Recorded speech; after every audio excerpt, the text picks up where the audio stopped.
విశ్వవిఖ్యాత నట సార్వభౌమ స్వర్గీయ శ్రీ నందమూరి తారక రామారావు గారు తెలుగు ప్రజల ఆత్మగౌరవం కోసం స్థాపించిన పార్టీ తెలుగుదేశం పార్టీ. తెలుగు జాతిని ప్రపంచం పట్టంలో పెట్టిన ఒకే ఒక లెజెండ్ మన నాయకుడు చంద్రబాబు నాయుడు గారు.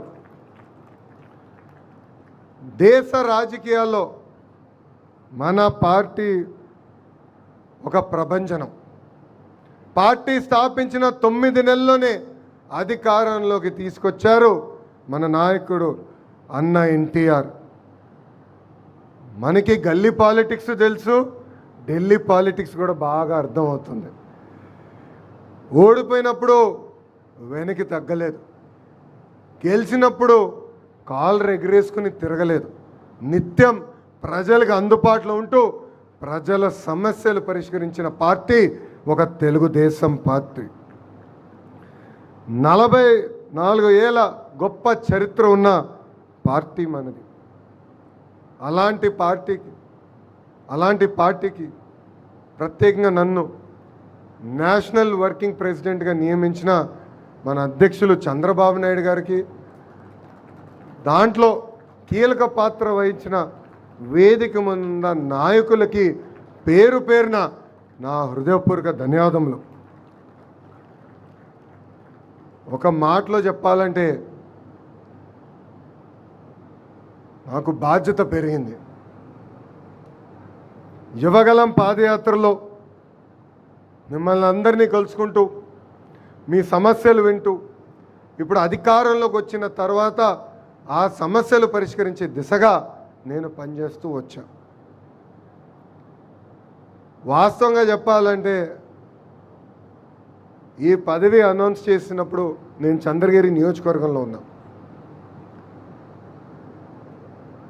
ఇంకా ఆ బాధ్యత నాలో, అంటే ఇంకా ఈ పదవి ఏం చేయాలి, ఎలా చేస్తే న్యాయం చేయించిన విషయం ఇప్పుడిప్పుడు నేను తెలుసుకుంటాం జరుగుతుంది.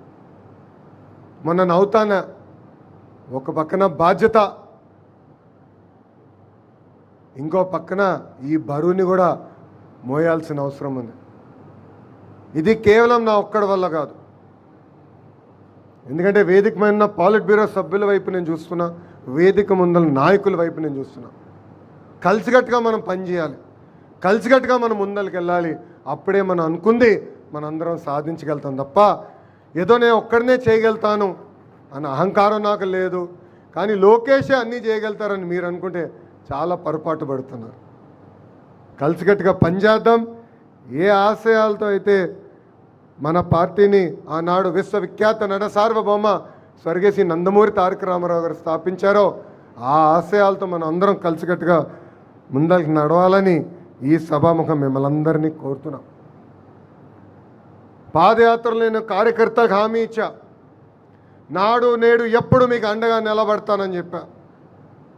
కార్యకర్తలు ఎప్పుడు నన్ను అడిగారు, అయ్యా అధికారంలోకి వచ్చిన తర్వాత అధ్యక్షులు కానీ మిమ్మల్ని కలిసాక కొంచెం ఇబ్బంది పడతామంటే ఆనాడే వాళ్ళకి హామీ ఇచ్చా, ఎప్పుడు నియోజకవర్గంకి నేను కానీ మన అధ్యక్షుల వారు వచ్చినా కానీ ఫస్ట్ కార్యకర్తల్ని కలిసిన తర్వాతనే మేము అధికారికంగా కార్యక్రమాలు చేస్తామని చెప్పాను. ఆ ఇచ్చిన మాట ఈరోజు మేము నిలబెట్టుకున్నాం. ఇక్కడున్న నాయకులందరూ తెలుసు, మన జాతీయ అధ్యక్షులు ఎప్పుడు నియోజకవర్గానికి వచ్చినా ప్రభుత్వ కార్యక్రమం చేసిన వెంటనే కార్యకర్తల్ని కలుస్తున్నారు. 500 మంది, 1000 మంది, 5000 మంది ఉండండి మీటింగ్లో చివరి వ్యక్తితో ఫోటో దిగిన తర్వాతనే ఆయన తిరిగి వస్తాం జరుగుతుంది. ఎందుకంటే 5 సంవత్సరాలు నరకం అనుభవించాం, అనేక ఇబ్బందులు ఎదుర్కొన్నాం. ఇక్కడ ఉన్న ప్రతి నాయకుడి పైన దొంగ కేసులు పెట్టారు, ప్రతి నాయకుడిని వేధించారు. అందుకే నేను గర్వంగా చెప్తున్నా, పొంగనూరు నియోజకవర్గంలో నామినేషన్ పత్రాలు లాగాలనుకున్నప్పుడు తొడగొట్టి మీసాలు మెలేసి రా రా అని చెప్పిన మన అంజిరెడ్డి తాతనే మీ లోకేష్కి స్ఫూర్తి. అంతేకాదు మెడపై కత్తి పెట్టి వాళ్ళ నాయకుడికి జై చెప్పమంటే జై తెలుగుదేశం, జై చంద్రబాబు చెప్పి ప్రాణాలు కోల్పోయిన తోట చంద్రయ్యనే నాకు ఒక ఆదర్శం. పల్నాడు పల్నాడులో ఏకంగా ఒక తల్లిపైన దాడి చేసి రక్తం కారుతున్నా కూడా చివరి ఓటు పడే వరకు బూత్లో నిలబడిన మంజుల గారే నాకు ఒక లక్ష్యం. కరెక్ట్గా కృష్ణానది గట్టుపక్కన గాంధీ గారు అని ఒక సీనియర్ నాయకుడు ఉన్నారు. అనేక మార్లు కార్పొరేటర్గా చేసిన వ్యక్తి. వాళ్ళ నాయకుడిని నిలదీస్తున్నాడని ఏకంగా కంటి చూపు పోయే విధంగా పొడిశారు. అయినా కూడా ఎత్తిన పసుపు జెండా దించకుండా మడుమ తిప్పకుండా జై తెలుగుదేశం అన్న గాంధీ గారే నాకు స్ఫూర్తి. కోటి సభ్యత్వాలతో రికార్డులు మనందరం బద్దలు కొట్టాం.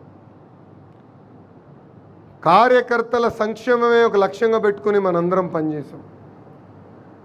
గతంలో ప్రమాదంలో ఎవరైనా చనిపోతే 2 లక్షల రూపాయలు వచ్చే బీమాని ఏకంగా ఈరోజు 5 లక్షల రూపాయలు మన పార్టీ చేసింది. ఇప్పటికీ కార్యకర్తల సంక్షేమం కోసం 160 కోట్ల రూపాయలు ఖర్చు పెట్టిన ఏకైక పార్టీ ఒక తెలుగుదేశం పార్టీ. విద్య, వైద్యం, స్వయం ఉపాధికి అనేక కార్యక్రమాలు చేస్తున్నాం. ఏకంగా ఒక పెద్ద వ్యవస్థని మేము ఈరోజు ఏర్పాటు చేసాం. బ్లాక్ 2లో ఆ వ్యవస్థ పనిచేస్తుంది. కార్యకర్తలకు అండగా నిలబడతాం. కార్యకర్తల తరపున వాళ్ళ సమస్యలు పరిష్కరించే బాధ్యత మనందరం తీసుకోవాలని ఈ సభాముఖంగా కోరుతున్నాం. గడిచిన 44 ఏళ్ల ప్రయాణంలో పడ్డాం, లేచాం, కానీ ఎప్పుడు నిలబడ్డాం. ఎప్పుడూ మన అధైర్యపడలేదు. దానికి ప్రధానమైన కారణం మన సిద్ధాంతాలు. సమాజమే దేవాలయం, ప్రజలే దేవుళ్ళు అని చెప్పిన గొప్ప నాయకుడు అన్న ఎన్టీఆర్. ఆయన ఆశయాలతో మనం ఇన్నాళ్ళు నడుచుకుంటూ వచ్చాం. మారిన కాలానికి మనం జరిగిన మహానాడులో 6 శాసనాలు మనం ప్రకటించుకుంటాం జరిగింది. ఆ 6 శాసనాలపైన వేదిక పైన ఉన్న పెద్దలతో చర్చించాం, వేదిక ముందర ఉన్న నాయకులతో చర్చించాం.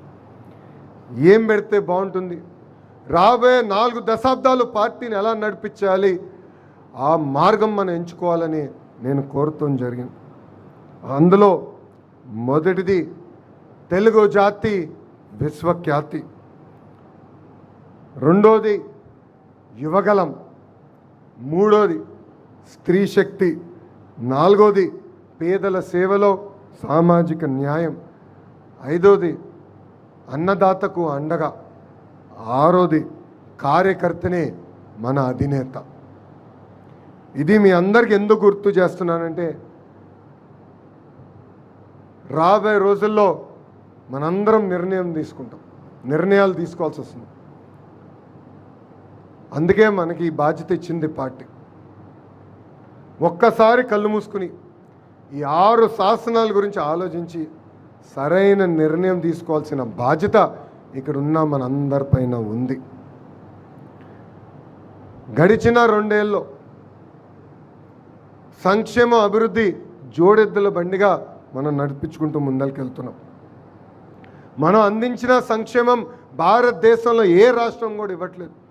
2000 రూపాయల పెన్షన్ని 2000 రూపాయలు చేసింది మనమే. ఆ పెన్షన్ని తిరిగి 4000 రూపాయలు చేసింది మనమే. వృద్ధులుంటే 6000 రూపాయలు బెడ్కే పరిమితం అవుతే 15000 రూపాయలు ఈరోజు మనం అందజేస్తున్నాం. యావత్ భారతదేశంలో ఏ రాష్ట్రంలో కూడా ఇంత పెన్షన్ ఇవ్వట్లేదు. అనేక ధనిక రాష్ట్రాలు ఉన్నాయి, వాళ్ళు కూడా ఇవ్వట్లేదు. ఆర్థిక ఇబ్బందులున్నా ఇచ్చిన మాట నిలబెట్టుకుంటున్నాం. ఇంతేకాదు, దీపం పథకం కింద ఉచితంగా ప్రతి ఏటా 3 సిలిండర్లు ఇస్తుంది మనమే. 16,347 టీచర్ పోస్టులు, అదేవిధంగా 6,000 కానిస్టేబుల్ పోస్టులు కూడా భర్తీ చేసింది మనమే.